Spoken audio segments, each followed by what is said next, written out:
Kyrie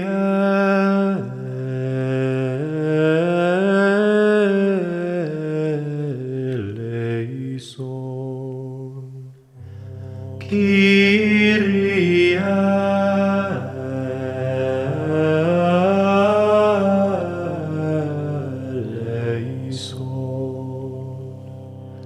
Kyrie eleison.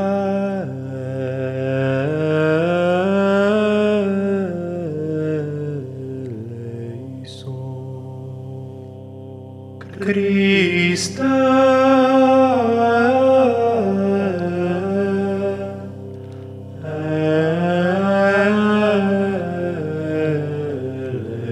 eleison.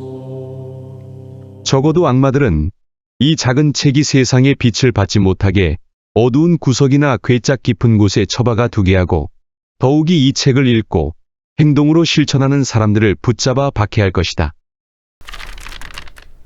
비록 이 신심에 있어서의 본질적인 것은 내적인 데에 있다 하더라도 외적 신심 행위를 소홀히 해서는 안 된다. 이 일도 소홀히 해서는 안 되겠지만 저 일도 해야 하지 않느냐.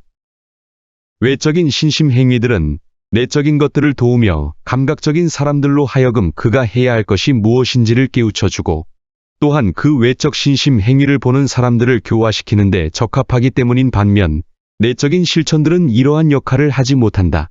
따라서 세속 사람들이나 불평 많은 사람들이 말하는 참된 신심은 마음에 있다. 우리는 외적인 신심을 피해야 한다. 또는 신심을 외적으로 드러내 보이는 것은 허영이다. 신심은 그 사람 안에 감추어져 있어야 한다는 등의 말들은 하지 말아야 한다. 나는 나의 스승이신 주님과 더불어 이렇게 대답하겠다. 사람들이 너희의 착한 행동을 보고 하늘에 계신 아버지를 찬양하게 하여라. 그러나 성 그레고리오가 말하는 것처럼 우리는 사람들을 기쁘게 하거나 허영심에 의해 칭찬을 들으려고 외적인 신심 행위를 해야 되는 것이 아니라, 사람들의 업신여김이나 칭찬과는 상관없이 하느님을 기쁘시게 해드리고 그분께 영광 드리려는 목적으로만 사람들의 눈에 보이는 신심 활동을 해야 한다. 나는 여기서 외적인 신심 행위를 몇 가지 간단하게 소개하겠는데, 내가 그것을 외적이라고 부르는 것은 그 신심 행위에 내적인 요소가 없기 때문이 아니라 그것에 외적인 어떤 요소가 몇 가지 있기에 순수 내적인 것과 구별하기 위해서이다. 첫 번째, 예수 그리스도의 나라를 위한 준비와 봉헌. 하나의 신심 단체는 아니지만 이 특별한 신심에 들어오고자 하는 이들은 먼저 내가 예수 그리스도의 나라를 위한 이 준비의 첫째 시기에서 말했던 것처럼 예수 그리스도의 정신과 반대되는 세속의 정신을 없애기 위해 적어도 12일간을 보내야 한다. 그리고는 거룩한 동정녀를 통하여 예수 그리스도로 자기 자신을 완전히 채우려는 목적으로 또한 3주간을 보내야 하는데, 그 순서는 이러하다. 3주간 중 그 첫째 주 동안에는 자신의 죄를 통회하고 자기 자신을 알기 위한 목적으로 모든 기도와 경건한 행동을 바쳐야 하며, 이를 겸손의 정신으로 해야 할 것이다. 그리고 가능하다면 내가 앞서 말했던 우리의 나쁜 바탕에 관하여 묵상할 수 있으며, 이 첫째 주의 6일 동안에 자기 자신을 달팽이, 껍질 없는 달팽이, 두꺼비, 돼지, 뱀, 염소로 볼 수 있으며, 또는 성 베르나르도의 이 세 가지의 말씀들, 즉 우리의 비천한 기원, 도무지 존경받을 만한 데가 전혀 없는 현재의 상태, 그리고 벌레들의 먹이가 될 우리의 끝을 묵상할 수도 있다. 그리고 자신을 밝게 비추어 주시도록 주님 볼 수 있게 해주십시오. 또는 제 자신을 알게 해주십시오. 또는 오소서 성령이여 라는 말로써 주님과 성령께 기도해야만 하며, 성령 호칭 기도와 그 뒤에 있는 기도를 함께 드려야 한다. 마리아께도 도움을 청해야 하며, 모든 다른 은총들의 기초가 되는 이 커다란 은총을 받을 수 있도록 청해야 할 것이다. 그리고 이를 위해서 날마다 바다의 별과 성모 호칭 기도를 해야만 한다. 둘째 주에는 모든 기도와 활동 안에서 마리아를 아는 데 전념해야 한다. 그리고 성령께 이 지식을 청해야만 하며 내가 말한 것들을 읽고 묵상해야 한다. 이러한 의향으로 첫째 주와 마찬가지로 성령 호칭 기도와 바다의 별이여 기도를 하고, 이에 더하여 매일 묵주기도를 드려야 하는데 15단이 어려울 경우 5단만이라도 드려야 한다. 셋째 주에는 예수 그리스도를 아는 데 힘써야 한다. 이를 위해 우리가 그분에 관해서 말했던 것을 묵상할 수 있으며 제2부의 첫머리에 있는 성 아우구스티노의 기도를 바칠 수도 있다. 즉, 주님, 저로 하여금 당신을 알게 해주십시오. 또는 주님이 어떤 분이신지 알게 해주십시오라며 하루에 수백 번씩 되풀이하는 것이다. 지난주에 했던 것처럼 성령 호칭 기도와 바다의 별 기도를 바치고 또한 예수 성명 호칭 기도를 매일 바쳐야 한다. 셋째 주간이 끝날 때에는 마리아의 손에 의해 사랑의 노예로 자신을 예수 그리스도께 드린다는 의향으로 고해의 성사와 영성체를 해야 한다. 그리고 뒤에 제시되어 있는 방식에 따라 영성체를 한 후에는 또한 뒤에 제시되어 있는 봉헌문을 드려야 한다. 인쇄된 봉헌문이 없을 경우에는 자신이 직접 쓰거나 쓰여진 것을 이용하고 봉헌을 하는 날 그 봉헌문에 서명을 해야 한다. 또한 봉헌 당일에는 세례 때의 서약을 어긴 지난날의 불충실을 보속한다는 의미나 또는 예수님과 마리아의 권한에 속해 있다는 것을 확인하는 뜻으로 예수 그리스도와 마리아께 몇 가지 공로의 선물을 드리는 것이 좋을 것이다. 이 선물은 단식 한 번, 고행 한 번, 자선 한 번 또는 초 한 자루와 같이 각자의 신심과 능력에 따라서 다를 수 있다. 만약 공경을 드리려는 마음은 있으나 가진 것이라고는 단지 핀 한 개밖에 없다 하더라도 착한 마음으로 그것을 바친다면 언제나 착한 뜻만을 보시는 예수님께 그것은 충분할 것이다. 적어도 1년에 한 번 같은 날에 3주 동안의 준비 기간을 가진 후 자신의 봉헌을 갱신해야 한다. 또한 한 달에 한 번이나 매일 이 같은 말로써 자신의 봉헌을 갱신할 수도 있다. 오 사랑하올 예수님, 주님의 거룩한 어머니 마리아를 통하여 저는 온전히 주님의 것이오며 제가 가진 모든 것이 주님의 것이옵니다. 두 번째, 마리아의 작은 화관을 외우는 것. 마리아께 봉헌한 사람은 마리아의 12가지 특은과 위대함을 공경하여 주님의 기도 3번과 성모송 12번으로 된 마리아의 작은 화관을 그들의 일생 동안 매일 하지만 어떤 부담감을 갖지는 말고 드리면 된다. 이는 매우 오래된 관습으로서 복음사가 요한은 12개의 별이 박힌 관을 쓰고 태양을 입고 달을 밟고 있는 한 여인을 보았는데 이 기도는 그것에 근거를 두고 있으며 해석에 따르면 이 여인은 바로 지극히 거룩한 동정녀 마리아이시다. 이 화관을 잘 드릴 수 있는 방법은 많지만 그것을 다 열거하려면 너무 길어질 것이다.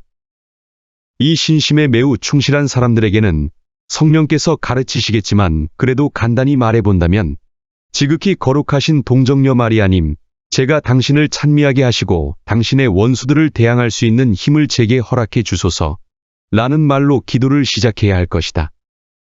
그런 다음에는 사도신경, 주님의 기도 1번과 성모송 4번을 드리며 영광송을 1번 바쳐야 한다. 그리고는 어머니의 보호를 비나이다로 마친다. 세 번째, 작은 쇠사슬을 지님.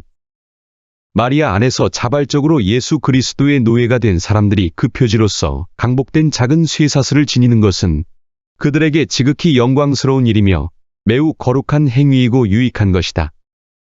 그러나 이러한 외적인 표가 본질적인 것이 아님은 명백하며 이 신심의 열심인 사람은 그러한 표지들 없이도 잘 나아갈 수 있다. 하지만 그럼에도 불구하고 나는 원죄와 본죄로 말미암아 묶여있던 마귀의 노예로서의 부끄러운 사슬을 떨쳐버린 다음 자발적으로 예수 그리스도의 영광스러운 노예가 되어 사도 바오로와 함께 그리스도를 위하여 속박되는 것을 영광스럽게 생각하는 사람들을 칭찬하지 않을 수 없다. 그 사슬들은 비록 쇠로 만들어진 것이지만 황제들의 금목걸이보다 수천 배나 더 영광스럽고 귀중한 것이다. 지상에서 십자가보다 더 치욕스러운 것은 없었던 적도 있었지만 오늘에 이르러 그 십자나무는 그리스도인들에게 있어 가장 영광스러운 물건이 되었고 노예의 사슬 역시 이와 마찬가지이다. 고대인들 사이에서 그리고 오늘에 이르기까지 이교인들에게 있어 이보다 더 치욕스럽고 부끄러운 것은 없었다. 하지만 그리스도인들에게 있어서는 예수 그리스도의 사슬보다 더 이름 높은 것이 없는데 왜냐하면 그 사슬이 우리를 오히려 풀어주고 죄와 악으로부터 우리를 보호해 주기 때문이다. 그 사슬이 우리에게 자유를 주고 노예에게 하는 것처럼 강제와 힘에 의해서가 아니라 어린아이들에게 하는 것과 같은 자비와 사랑으로 우리를 예수님과 마리아께 메어 놓기 때문이다. 하느님께서는 나는 사랑의 줄로 그들을 내게로 끌어주겠다 라며 예언자의 입을 통해서 말씀하셨다. 이 사슬들은 죽음처럼 강하고 어떤 의미에선 이 영광스러운 표지를 자신들이 죽음에 이를 때까지 지니고 가는 충실한 사람들에게 있어서는 죽음보다 더 강하다고 할 수 있다. 왜냐하면 비록 죽음이 그들의 육신은 부패케 할지라도 이 사슬들은 쇠로 만들어졌기에 쉽게 썩지 않기 때문이다. 아마도 마지막 심판에서 육신이 부활하는 그날에 이 사슬들은 그들의 뼈를 묻게 될 것이고 그들의 영광의 한 부분이 될 것이며 빛과 영광의 사슬들로 변화하게 될 것이다. 따라서 그때의 무덤에까지 그 사슬들을 지니고 갔었던 예수 그리스도의 노예들은 1000배나 더 행복하게 될 것이다. 네 번째, 강생의 신비에 대한 특별한 신심. 그들, 즉 예수 그리스도의 이 거룩한 노예들은 말씀 강생의 위대한 신비에 대해 특별한 신심을 가져야만 한다. 실로 말씀의 강생은 내가 여기서 말하고 있는 이 신심에 가장 들어맞는 신비인데 그것은 이 신심이 성령에 의해 고취되었기 때문이다. 첫째는 하느님의 아드님께서 하느님 아버지의 영광과 우리의 구원을 위하여 기꺼이 마리아께 속해 있기를 원하신 그 이루 말할 수 없는 예속을 공경하고 본받기 위함인데 그 예속은 특히 예수께서 마리아의 가슴에서 사랑스런 포로이며 노예로서 있었던 것과 예수께서 모든 것을 마리아께 의존했던 이 신비에서 드러난다. 둘째로는 하느님께서 마리아에게 베푸신 비할 데 없는 은총들에 대하여 그리고 특히 마리아를 그분의 지극히 거룩한 어머니로 선택해 주신 데 대하여 감사하기 위함이다. 그리고 이때의 선택은 이 신비 안에서 이루어졌다. 이것이 마리아 안에서 예수 그리스도의 노예가 지닐 두 가지의 근본적인 목적이다. 내가 마리아 안에서 예수 그리스도의 노예, 마리아 안에서 예수 그리스도께 대한 예속이라고 말한 것에 주의해 주기 바란다. 많은 사람들이 앞서 그렇게 했던 것처럼 나도 마리아의 노예, 거룩한 동정녀께의 예속이라고 말하겠다. 하지만 보기 드문 분별력과 완전한 신심으로 유명하신 성술피스 신학교의 총장 트롱송 신부님이 이 문제로 그에게 의견을 구하는 이들에게 권했던 것처럼 마리아 안에서의 예수 그리스도의 노예라고 말하는 것이 더 낫다고 나는 생각한다. 그 이유는 다음과 같다. 첫째, 우리는 지적인 자만심이 높은 시대에 살고 있으며 우리들 주변에는 콧대 높은 학자들과 자유사상가와 비평가들이 많이 있으므로 그들에게 쓸데없는 비판의 기회를 주지 않도록 하는 것이 낫겠다. 그래서 이 신심의 목적지에 도달하기 위한 길이요. 수단인 마리아로부터 이 신심의 명칭을 취하기보다는 최종 목적인 예수 그리스도로부터 이 신심의 명칭을 취하여 우리는 마리아 안에서 예수 그리스도께의 예속이라고 말하며 우리 자신을 마리아의 노예라기보다는 예수 그리스도의 노예라고 부르는 것이 낫겠다.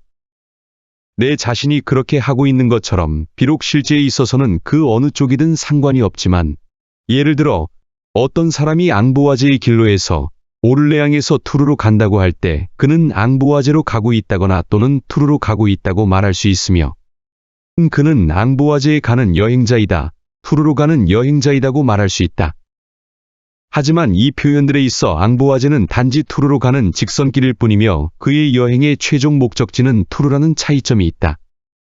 둘째 이유는 우리가 이 신심으로서 찬양하고 공경하는 근본적인 신비는 강생의 신비이며 이를 통해 우리는 오로지 마리아 안에서 예수를 볼 수 있으며 마리아의 가슴에 있는 예수를 볼 수 있기 때문이다. 그러므로 오 마리아 안에 살아계시는 예수님, 저희 안에 오셔서 당신 거룩함의 정신으로 사시옵소서와 같은 여러 종류의 아름다운 기도에서 볼 수 있듯이 마리아 안에 자리 잡으시고 마리아 안에 군림하시는 예수님, 마리아 안에서의 예수님의 예속에 관하여 말하기 위한 목적 때문이다. 또 다른 이유는 이러한 방법이 예수님과 마리아 사이의 긴밀한 일치를 더욱 강하게 표현하기 때문이다. 예수님과 마리아께서는 매우 긴밀하게 일치되어 있기에 예수께서는 마리아 안에 계시고 마리아께서는 예수님 안에 계신다고 할 수 있으며 또는 마리아는 더 이상 존재치 않으며 마리아 안에는 예수님 홀로 계신다고 할 수 있다. 그리고 예수님으로부터 마리아를 떼어놓기보다는 해양으로부터 빛을 분리하는 것이 더 쉽다고 말할 수 있겠다. 그래서 우리는 주님을 마리아의 예수, 마리아를 예수의 마리아라고 부르게 된다. 마리아 안에서 사시고 군림하시는 예수의 신비, 즉 말씀의 강생의 신비의 훌륭함과 위대함을 설명하려니 시간이 허락되지 않는다. 그래서 나는 단지 이러한 짧은 말로써 만족하려 한다. 우리는 여기서 예수 그리스도의 첫 번째 신비, 즉 가장 감추어져 있고 가장 고결하고 가장 덜 알려진 그 신비에 관해서 알아보도록 하겠다. 예수께서 마리아와 일치하여 하느님의 비밀의 방이라고 불리는 어머니의 자궁 안에서 모든 선택된 사람들을 부른 것은 바로 이 신비 안에서이다. 예수께서 그는 세상에 들어오면서 오 하느님, 저는 당신의 뜻을 이루려고 왔습니다 라고 하신 말씀과 같이 그분이 만드시고 받아들인 그분의 일생의 모든 다른 신비들을 행하신 것은 바로 이 신비 안에서이다. 그러므로 이 신비는 다른 모든 신비들의 요약이며 모든 이들의 의지와 은총을 내포하고 있다. 마지막으로 이 신비는 하느님의 자비와 자유와 영광의 옥자라고 할 수 있다. 우리가 마리아를 통하지 않고는 예수께 말씀드릴 수 없고 그분을 볼 수 없기에 이 신비는 우리에게 있어 하느님의 자비의 옥자가 된다. 어머니의 말씀에 항상 귀 기울이시는 예수께서는 당신의 은총과 자비를 불쌍한 죄인들에게 주신다. 그러므로 신뢰를 가지고 은총의 옥자로 나아갑시다. 새 아담이 이 참된 지상낙원에 거하시는 동안에 천사들도 사람들도 이해할 수 없을 만큼 많은 비밀스런 기적들을 행하셨기 때문에 그것은 마리아에게 있어 예수 그리스도의 자유의 옥자이다. 그리고 이 때문에 마치 하느님께서 단지 마리아 안에서만 관우하신 것처럼 모든 성인들이 마리아를 하느님의 관우라고 부르게 되었다. 이 신비는 아버지 하느님께 그분 영광의 옥자가 되시는데 왜냐하면 예수 그리스도께서 사람들에 대하여 분노하신 하느님 아버지를 잠잠케 하신 것은 마리아 안에서이고 사람들이 지은 죄악들이 그분으로부터 빼앗아 갔던 영광을 보상하신 것도 마리아 안에서이며 예수께서 당신의 의지와 당신 자신을 희생시킴으로써 사람들로부터는 결코 받지 못하셨던 무한한 영광을 구약의 희생 제사가 드렸던 것보다 더 큰 영광을 아버지 하느님께 드린 것도 마리아 안에서이기 때문이다. 다섯 번째, 성모송과 묵주기도에 대한 신심. 마리아의 종들은 소수의 신자들만이 그 가치와 공로 또 그 뛰어남과 필요성을 알고 있는 천사의 인사라는 성모송을 정성되이 바친다. 마리아께서는 이 기도의 가치를 보여주기 위해서 도미니코 성인, 카피스트라노의 요한 성인과 복자 알라노에게 발현하셨다. 이 성인들은 사람들을 회개시키기 위해서 이 기도의 신비함과 그 효과에 대한 많은 책들을 썼으며 인류의 구원도 가브리엘 천사의 아베 마리아를 통해서 시작되었으니까 각 개인의 구원도 이 기도와 밀접하게 깊이 관련되어 있다고 널리 알리고 또 선언하였던 것이다. 성모송이야말로 거칠고 메마른 이 세상의 생명의 열매를 맺게 하였고 이 기도를 열심히 바칠 때 우리들의 영혼 속에 하느님의 말씀의 새싹이 피어나게 하여 생명의 열매인 그리스도를 향해 성장해 갈 것이라고 성인들은 말한다. 그리고 이 성인들은 성모송은 영혼의 땅을 적셔주어 때가 되면 열매를 맺게 하는 천상의 이슬이라고 말하였으며 또한 기도의 천상 이슬을 마시지 않은 영혼은 아무런 열매도 맺지 못하고 가시와 엉겅퀴만을 나게 하여 마침내 저주를 받아 불에 던져질 위험을 당하게 될 것이라고 말하였다. 복자 알라노 드로시가 묵주기도의 존엄성에 관하여 자신의 책에 썼던 것처럼 마리아께서는 그에게 발현하여 이렇게 말씀하셨다.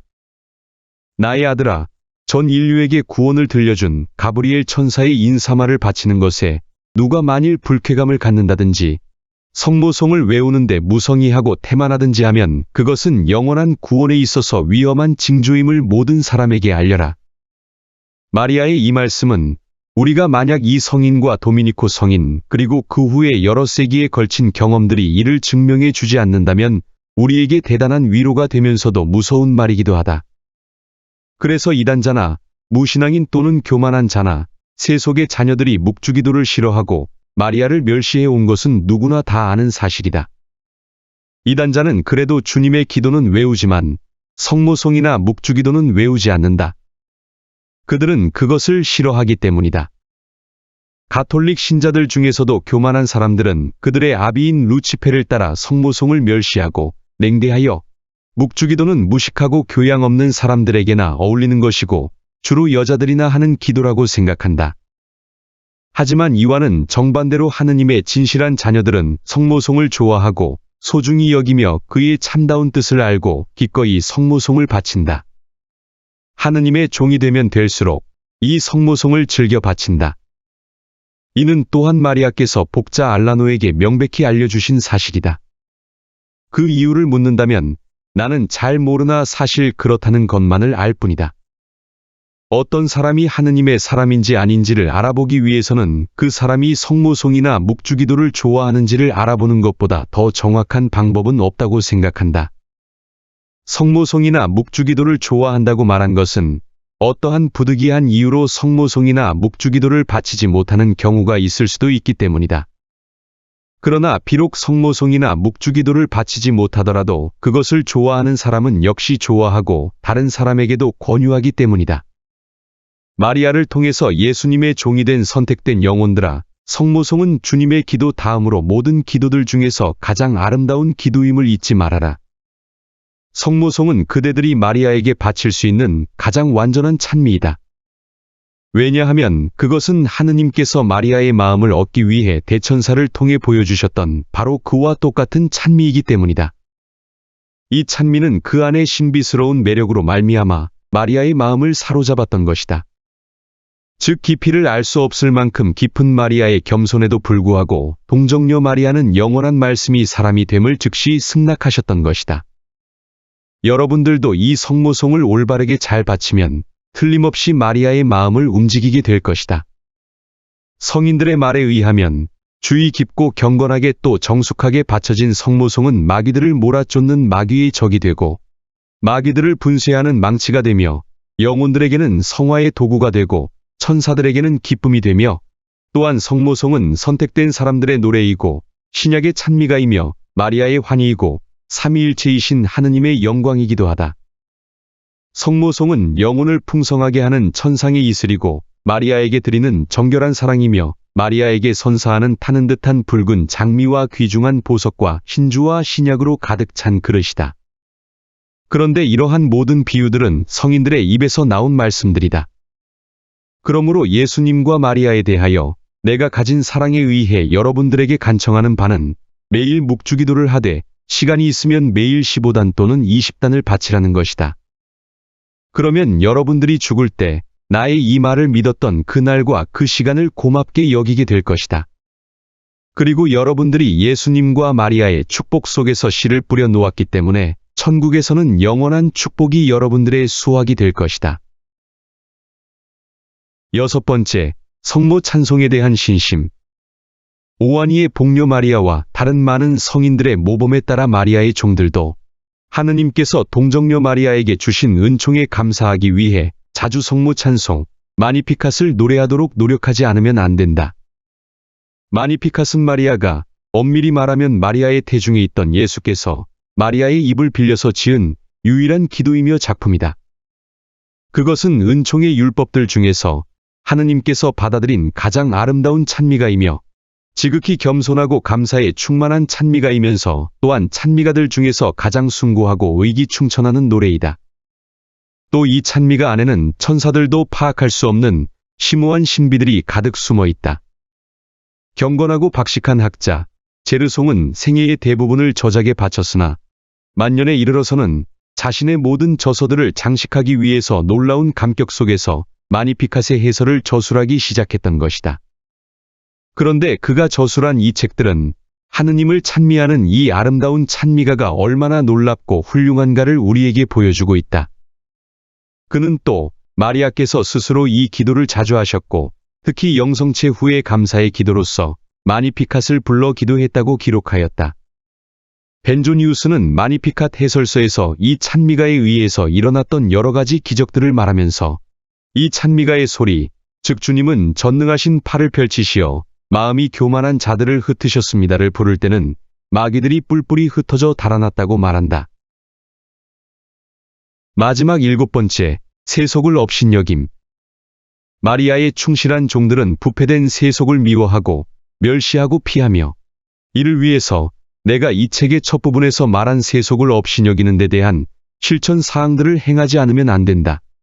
Christe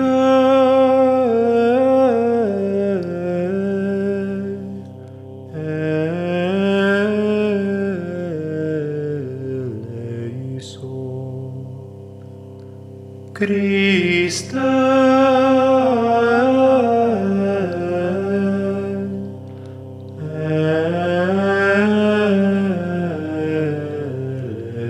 eleison. Kyrie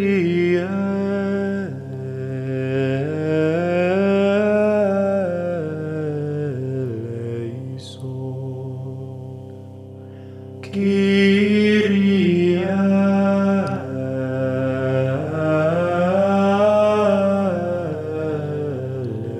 eleison. Kyrie